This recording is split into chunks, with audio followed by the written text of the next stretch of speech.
Hey everyone, welcome back. Ready for another deep dive? I'm ready. Always excited to see what folks are curious about.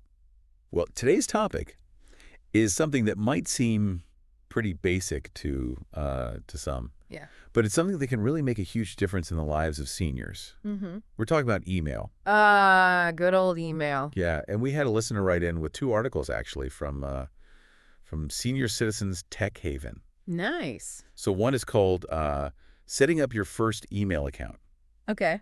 which sounds like a great Yeah. step one kind That's of something, deal, right? right? It's like, And then the power of an email. oh, interesting. Which I think that sounds really fascinating because it's not just about Right. the nuts and bolts of okay, how do I make an email? It's Yeah. like, why is this important for me? Like, what's the power of this thing? Yeah. Why should I care? Why should I even bother? Exactly. And Actu- especially for seniors, it can be really empowering Naturally. to feel like they have a way to connect with the world, to, do things independently. I think a lot of people, they hear email and they think, oh, that's for young people or that's for business. Yeah. But email really can be for everybody. Yeah. And especially, like you were saying, for seniors who may not be as comfortable with some of the faster paced, Right. newer technologies. Like social media or whatever. Yeah, exactly. So before we even get into the how-tos and all that, Right. what is it about email that makes it so powerful for seniors?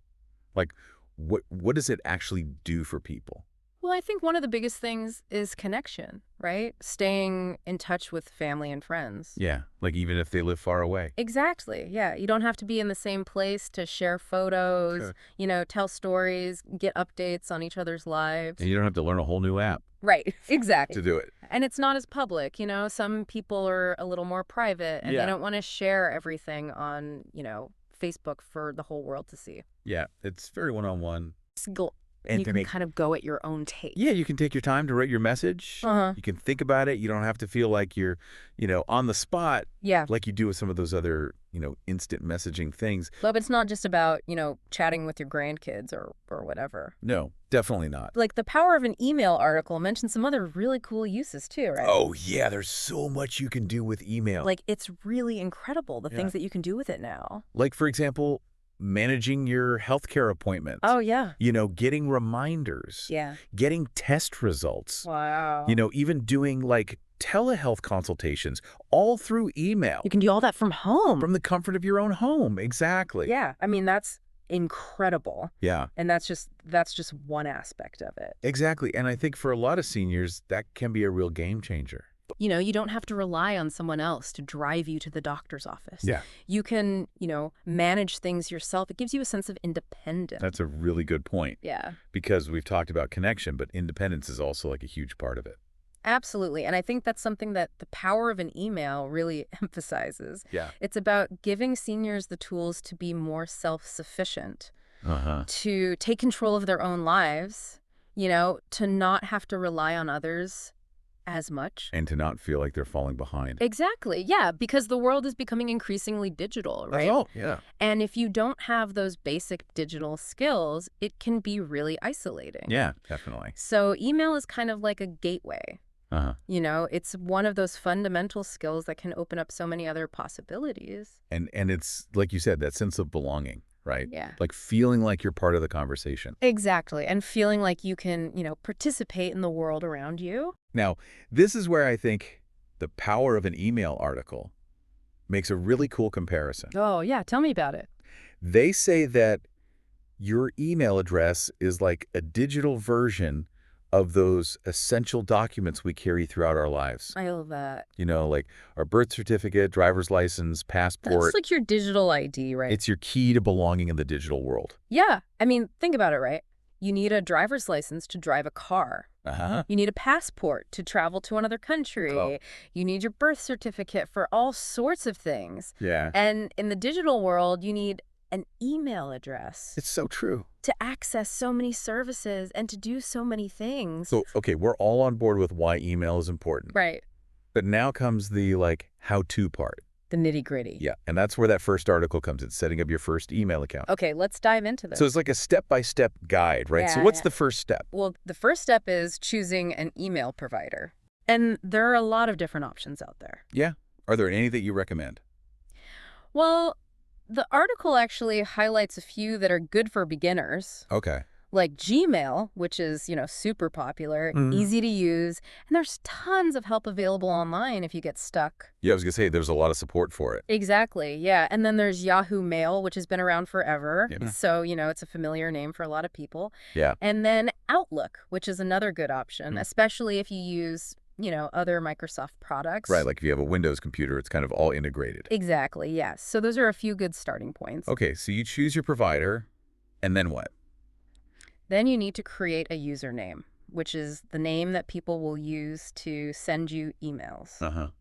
And choose a strong password. Oh, yeah, the dreaded password. Yeah, but it's important, right? Oh, absolutely. You want to make sure your account is secure. So, any tips on creating a strong password that's also easy to remember? That's the tricky part, isn't it? Yeah. So the article suggests using a combination of upper and lowercase letters, Okay. numbers, and even symbols. Oh, wow. Yeah, but the key is to avoid using personal information like your birthday or your pet's name, because those are things that hackers can easily guess. That's a good point. Yeah, you don't want to make it too easy for them. Exactly. So what I like to do is think of a phrase or a line from a song that I like, Oh, interesting. and then use the first letter of each word, Okay, and then I'll add some numbers and symbols to make it more complex. that's clever. It's like a little secret code that only you know. Yeah, and it's memorable, right? Yeah. Because it's something that's meaningful to you. Exactly. So you've got your username, you've got your super secret password. Right. What's next?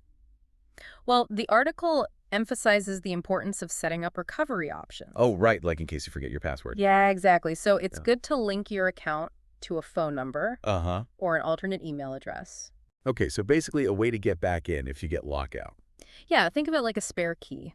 I like that. You always want to have a backup plan. Absolutely. Especially when it comes to something as important as your email. Right.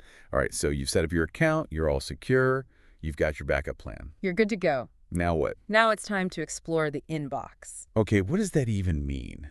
What is an inbox? Well, think of it like your digital mailbox. Okay, so that's where all the mail comes in. Exactly. So the power of an email actually breaks down the main sections of the inbox in a really clear way. Okay, I'm ready.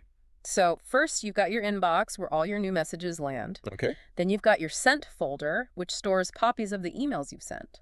Oh, that's handy. Yeah, so you can always go back and reference them. Uh-huh. Then there's drafts for those emails you've started but haven't finished yet. Yeah, like if you get interrupted or Yeah, something. exactly. That's happened to me a few times. Yeah. And then, of course, there's the all-important spam or junk folder, Oh, yeah. which filters out all those unwanted emails. The junk mail of the digital world.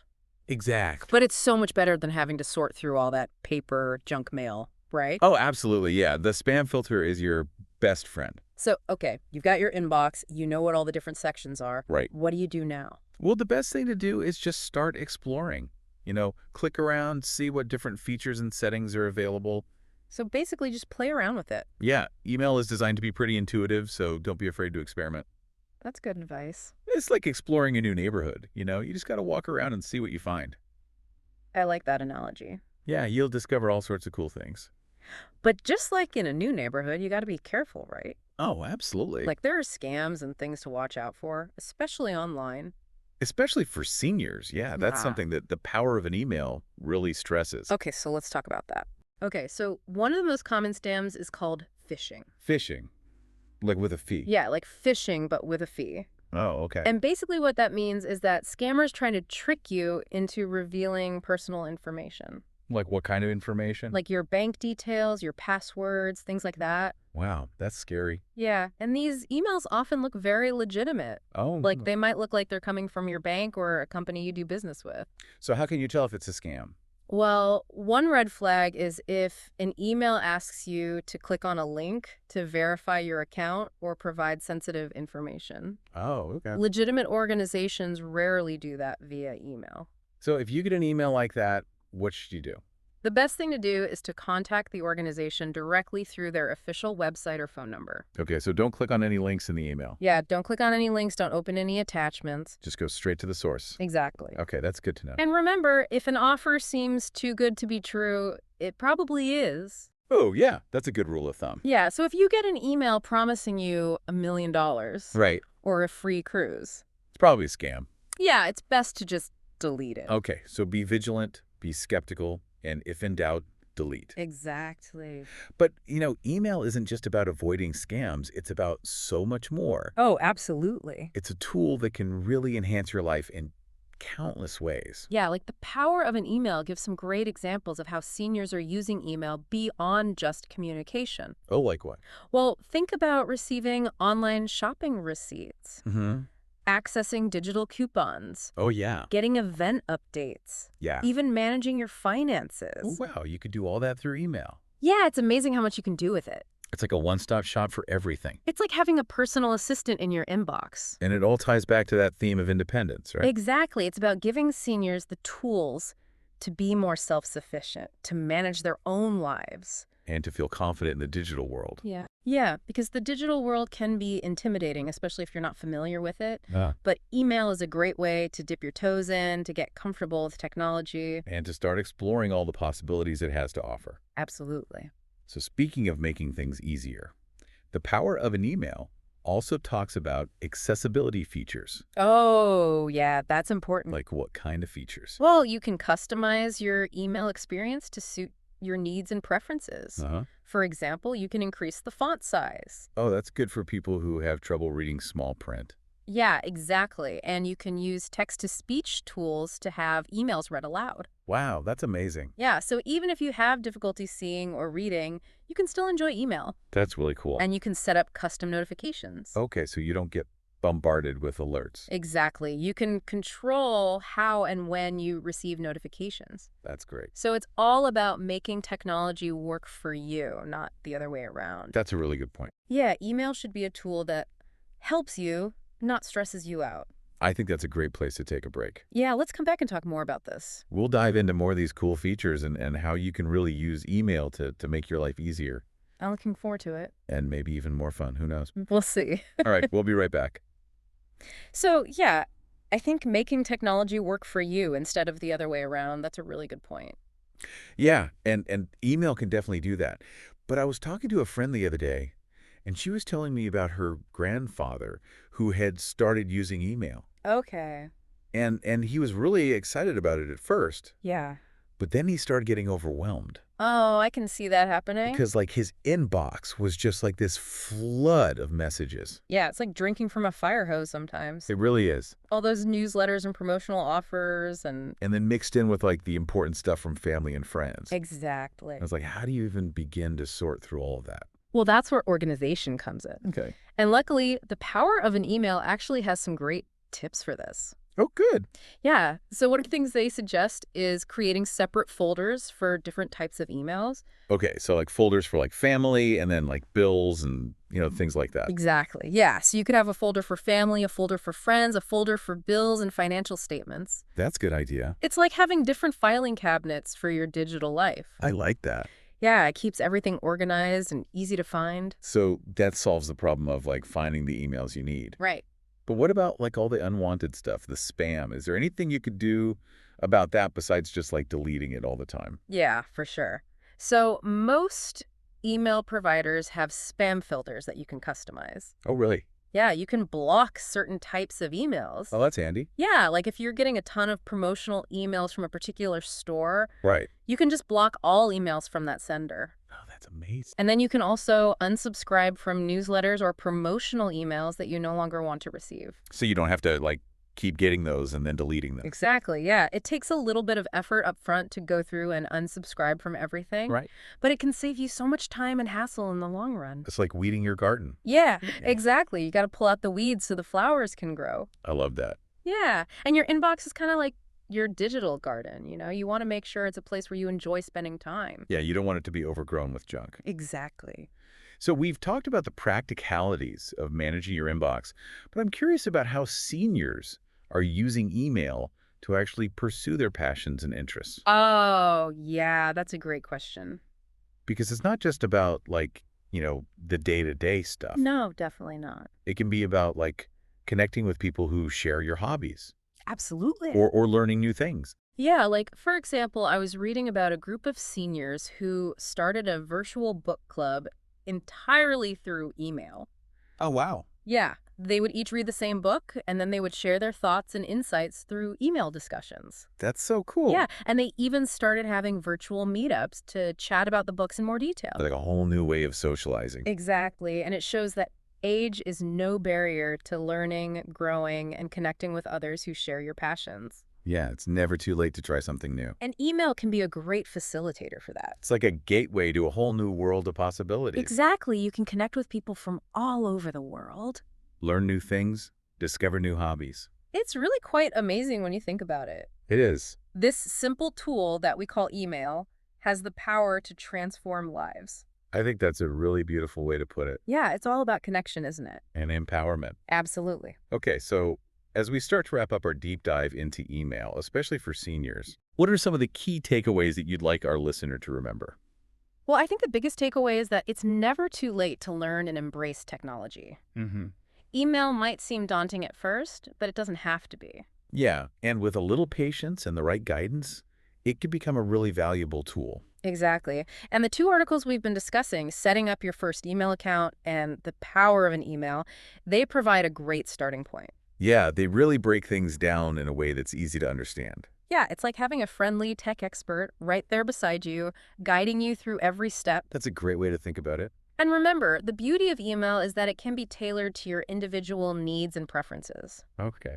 So whether you want to use it for staying connected with loved ones, managing your finances, exploring new hobbies, or all of the above, Right. email can be adapted to fit your unique lifestyle. It's like a digital Swiss Army knife. I love that analogy. It's got a tool for everything. Exactly, and it's always there when you need it.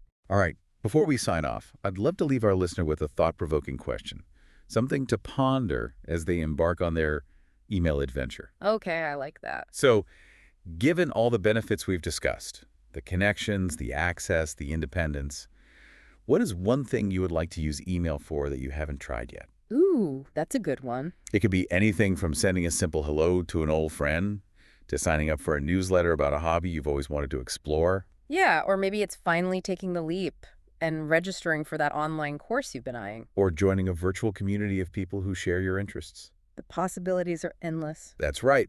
The digital world is full of possibilities, and email is your key to unlocking them. It's time to start exploring. Well, that brings us to the end of another deep dive. It really does. We've covered a lot of ground today. Yeah, from setting up your first email account, To all the amazing things you can do with it, connecting with loved ones, managing your health and finances, exploring new hobbies. it's amazing how much email can empower you. It really is. It's like a whole world opens up. And the best part is, Mm. it's never too late to start. Oh, absolutely not. Like those articles we talked about. Yeah, from Senior Citizens Tech Haven. And they make it so easy to understand. Yeah, they really break it down step by step. So, to our listener out there, Mm. we encourage you to take that first step. Yeah, dive in. Explore the world of email You might be surprised at what you discover. and the connections you make. Exactly. And who knows, maybe you'll even Yeah. find a new passion along the way. Or reconnect with an old friend. The digital world is full of possibilities. And email is your key. So unlock those possibilities and see where they take you.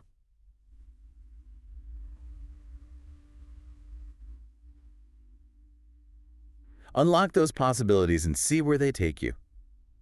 Thanks for joining us on the deep dive. Until next time, keep exploring, keep learning, and keep connecting.